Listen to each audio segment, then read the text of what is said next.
Assalamualaikum warahmatullahi wabarakatuh. Perkenalkan, nama saya Putri Amanda Elvis. Saya dari M18 dengan mata kuliah Manajemen Pemasaran. Baiklah, saya akan menjelaskan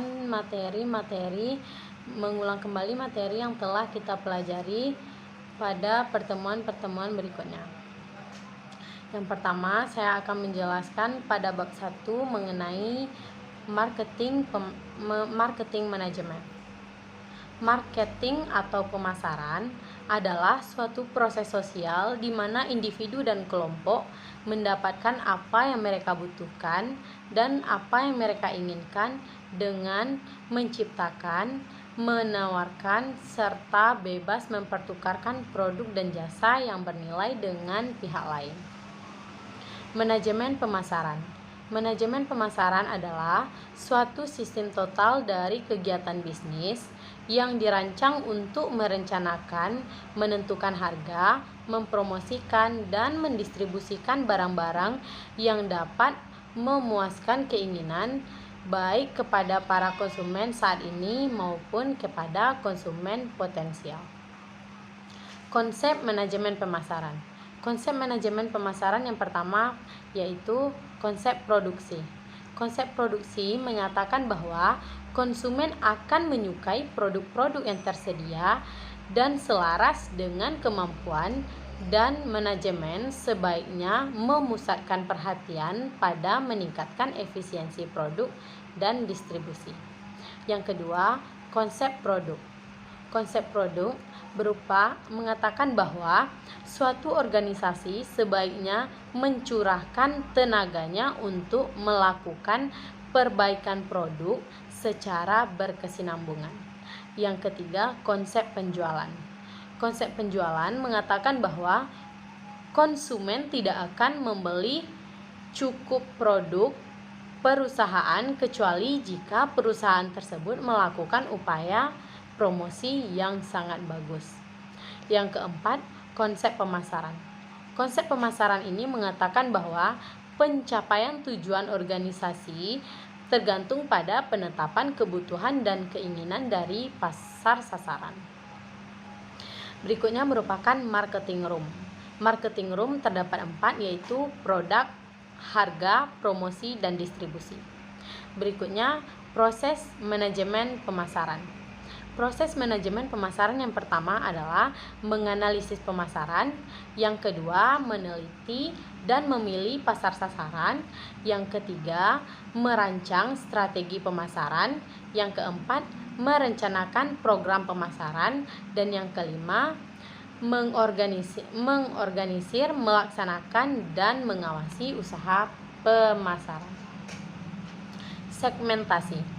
Segmentasi adalah usaha untuk membagi pasar ke dalam kelompok-kelompok yang dapat dibedakan satu sama lain dalam hal kebutuhan, karakteristik, atau perilaku yang mungkin akan memerlukan produk-produk dan strategi pemasaran untuk menjangkaunya. Segmentasi pasar dapat didefinisikan berdasarkan perbedaan-perbedaan. Yang pertama, geografis. Geografis berupa negara, regional, provinsi, dan kota. Yang keempat, kedua demografis, umur, jenis, dan pendapatan. Yang ketiga, psikologis berupa gaya hidup, kelas, dan sosial. Yang keempat, perilaku konsumen berupa kesempatan atau manfaat yang dicari. Yang berikutnya yaitu bauran pemasaran. Bauran pemasaran adalah seperangkat alat pemasaran yang digunakan perusahaan untuk terus-menerus mencapai tujuan pemasaran di pasar sasaran. Yang berikutnya berupa targeting. Manfaat dari targeting adalah mengembangkan posisi produk dan strategi bauran pemasaran. Yang kedua, memanfaatkan sumber daya pemasaran yang terbatas serta dengan seefisien dan seefektif mungkin. Dan yang ketiga, mengantisipasi persaingan. Yang berikutnya adalah positioning. Merupakan tindakan merancang, menawarkan, dan citra perusahaan sehingga menempati suatu posisi kompetitif yang berarti dan berada dalam benak pelanggan. Beberapa jenis positioning menurut atributnya, menurut manfaatnya, menurut harga dan kualitasnya, menurut penggunaannya, menurut pemakaiannya, menurut persaingannya, dan kategori produk. Baiklah, pada bab kedua ini saya akan menjelaskan mengenai building customer satisfaction, value, and retention. Yang pertama, kita akan mengulas tentang kepuasan pelanggan. Kepuasan pelanggan berupa perasaan senang atau kecewa seorang pelanggan yang timbul sebagai akibat dari hasil membandingkan kinerja produk sebenarnya dengan kinerja yang diharapkan oleh pelanggan. Pada hakikatnya, tujuan bisnis adalah untuk menciptakan dan mempertahankan pelanggan. Terdapat 5 faktor utama yang harus diperhatikan oleh perusahaan. Yang pertama adalah kualitas produk. Yang kedua, kualitas pelayanan. Yang ketiga, emosional. Yang keempat, harga. Dan yang kelima, biaya. Kepuasan pelanggan dapat memberikan beberapa manfaat bagi sebuah perusahaan. Yang pertama, hubungan antara perusahaan dan pelanggan menjadi harmonis. Yang kedua, memberikan dasar yang baik bagi pembelian ulang. Yang ketiga, dapat mendorong terciptanya loyalitas pelanggan. Yang keempat, membentuk suatu rekomendasi dari mulut ke mulut yang menguntungkan bagi perusahaan. Yang kelima, reputasi perusahaan menjadi baik di mata pelanggan.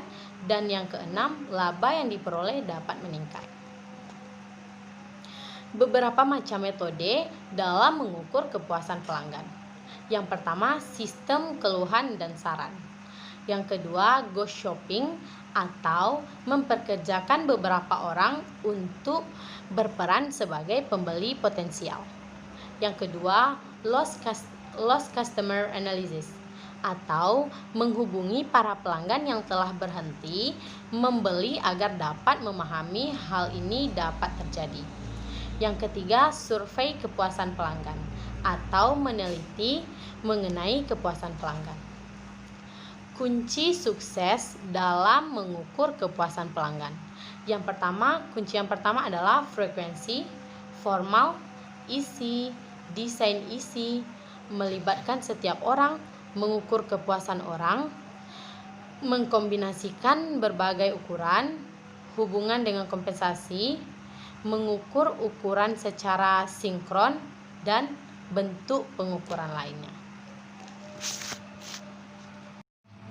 Baiklah, pada bab ketiga ini saya akan menjelaskan mengenai lingkungan pemasaran. Lingkungan pemasaran yaitu kombinasi berbagai macam peluang dan ancaman-ancaman bagi perusahaan yang berdiri pada suatu tempat di mana perusahaan tersebut melangsungkan kegiatan usahanya termasuk pemasaran. Macam-macam lingkungan pemasaran. Lingkungan pemasaran internal dan lingkungan pemasaran eksternal. Yang pertama, lingkungan pemasaran internal adalah dalam merancang pemasaran, manajemen pemasaran selalu berhubungan dengan kelompok lain dalam perusahaannya, seperti manajemen tingkat atas, keuangan, dan riset. Lingkungan pemasaran eksternal. Lingkungan pemasaran eksternal dibagi menjadi dua, yaitu lingkungan mikro dan lingkungan makro. Lingkungan mikro terdiri dari para pelaku dalam lingkungan yang langsung berkaitan dengan perusahaan. Bagian lingkungan mikro yaitu penyediaan atau pemasok, pelanggan, pesaing, dan masyarakat. Dan lingkungan pemasaran makro bagiannya yaitu lingkungan perekonomian, demografi, sosial budaya, dan politik.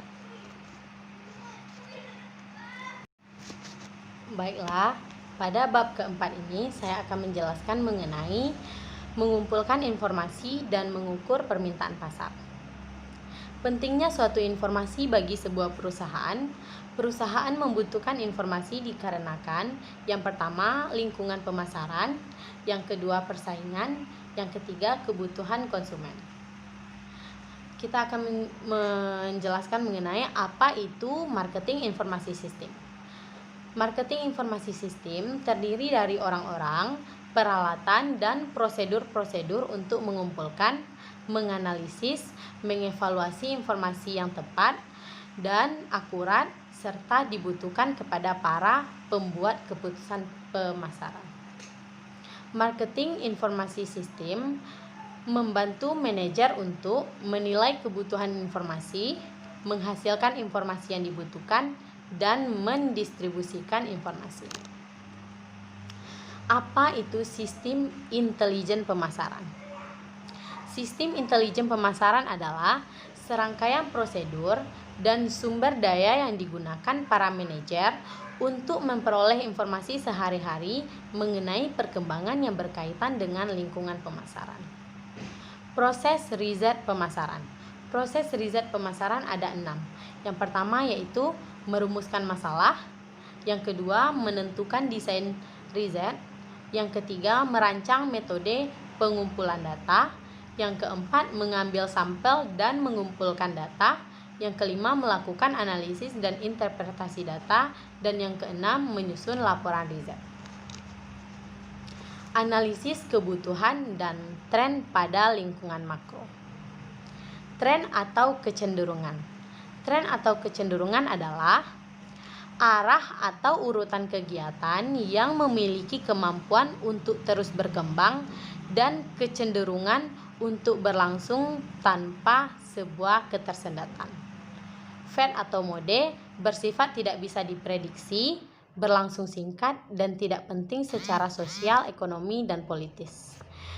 Kekuatan lingkungan makro utama.